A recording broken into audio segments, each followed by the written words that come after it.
Wapres Gibran ditantang debat terbuka, Aliansi BEM Solo Raya tanyakan janji 19 juta lapangan kerja.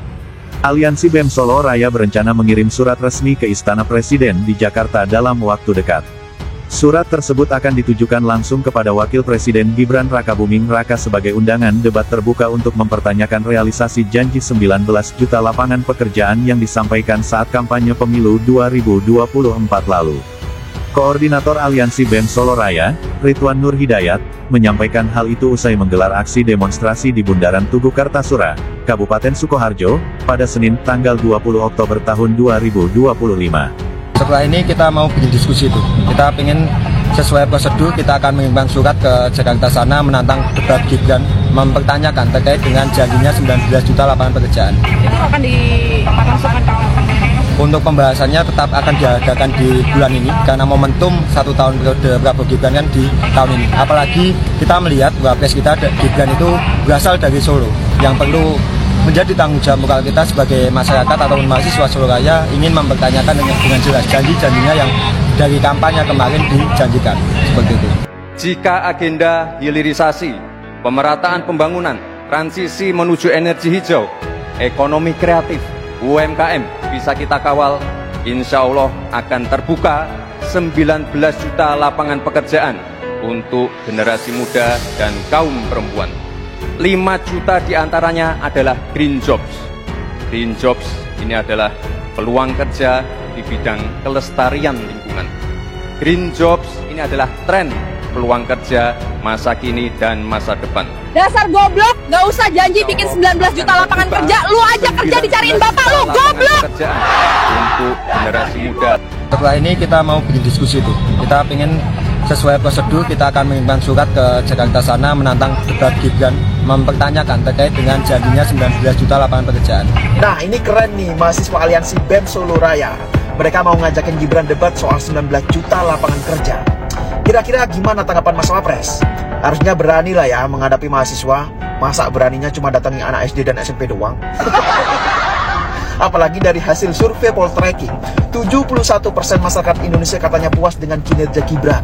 Selain itu, Gibran juga dinilai sosok yang cerdas dan visioner. Jadi menurut saya tidak ada alasan lain. Gibran harusnya berani bertemu dengan mahasiswa dan berdebat terkait dengan masalah 19 juta lapangan kerja.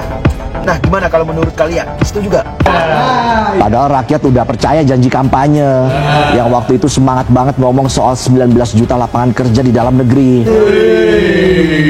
Ingat ya, 21 Januari 2024 lalu sempat dibilang kalau hilirisasi UMKM, transisi energi hijau, ekonomi kreatif, jalan, bakal buka 19 juta lapangan pekerjaan untuk generasi muda dan perempuan. Tapi sekarang lowongannya susah, yang nganggur puluhan juta, dan yang dibuka malah agen TKI. Netizen langsung nyamber. Oh, 19 juta lapangan kerja tuh maksudnya disuruh nyari sendiri. Saya pikir 19 juta lapangan kerja itu dibikin di sini. Ternyata lowongannya di luar negeri. Insya Allah akan terbuka 19 juta lapangan pekerjaan untuk generasi muda dan kaum perempuan. 5 juta diantaranya adalah green jobs. Green jobs ini adalah peluang kerja di bidang kelestarian lingkungan.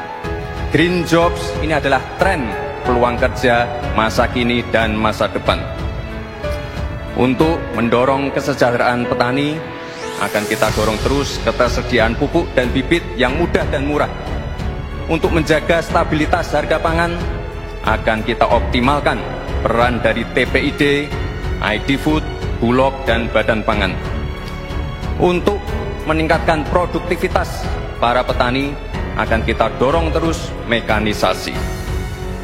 Generasi muda akan kita dorong melalui smart farming. Menuntut dan menagih janji Bapak Wakil Presiden terkait dengan 19 juta lapangan pekerjaan yang kita lihat sampai dengan saat ini. Kita bermimpi 20 tahun lagi kita akan merasakan Indonesia emas. Tetapi hari ini para pemudanya tamat kuliah tidak tahu ingin bekerja di mana, untuk menafkahi hidupnya juga tidak tahu di mana, sehingga mereka melakukan tindakan-tindakan kriminal untuk keuntungan dirinya. Ini sangat kita sayangkan. Jangankan 19 juta lapangan pekerjaan, buat dia sendiri aja dicariin bapaknya, dari mulai wali kota sampai jadi wakil, bapaknya yang nyariin, menghalalin segala cara sampai MK-nya dirubah undang-undangnya. Nggak tahu anak-anak konstitusi masih ada dipercaya. Jadi kalau ada yang mengatakan bahwa lapangan pekerjaan tidak ada, saya pikir harus kita menjadi introspeksi kolektif gitu ya. Dan jangan kufur nikmat gitu. Tapi bagaimana kita meningkatkan kualitas diri kita untuk melakukan penyesuaian. Semua boleh salah kecuali junjungan saya Bapak Gibran. Nah, itu salah sekali menurut saya. Pakai aja bang. Toh pertama, kenapa saya bilang pakai aja? Mas Gibran itu janji di hadapan publik 19 juta lapangan pekerjaan. Dan janji itu disampaikan dalam rangka pilihlah saya sebagai wakil presiden. Sekarang sudah jadi wakil presiden. Kemudian alasannya adalah karena ini kan 19 juta ini ketentuan dan syaratnya berlaku. Disclaimernya harus ada hilirisasi, harus ada digitalisasi. Sedangkan Mas Gibran tidak punya kemampuan eksekutif. Itu jawaban bang, menurut saya itu bukan jawaban rakyat yang diinginkan. Kalau Anda sudah berjanji dan Anda sudah punya jabatan, ya tunaikanlah janjinya, minimal diberitahukan progresnya. Oh, progresnya kami sudah melakukan tahapan ini. Mungkin kita belum mencapai 19, tapi ada angka sekian. Nah, itu lebih tepat menurut saya ya Bang Andi Armando, mohon maaf. Jadi berikanlah penghiburan kepada adik-adik kita, pada saudara-saudara kita yang mencari pekerjaan, yang tadi disebutkan dia inilah marwahnya, dan sekarang ini mereka tidak punya marwah sebagai anak tiri. Berikanlah satu harapan dalam arti sampaikanlah progres itu, apa yang sudah dilakukan. Jangan kemudian berbalik dia bawa baju wapres yang katanya tidak bisa buat apa-apa. Menurut kami sebagai orang yang mengerti pemerintahan doesn't make sense.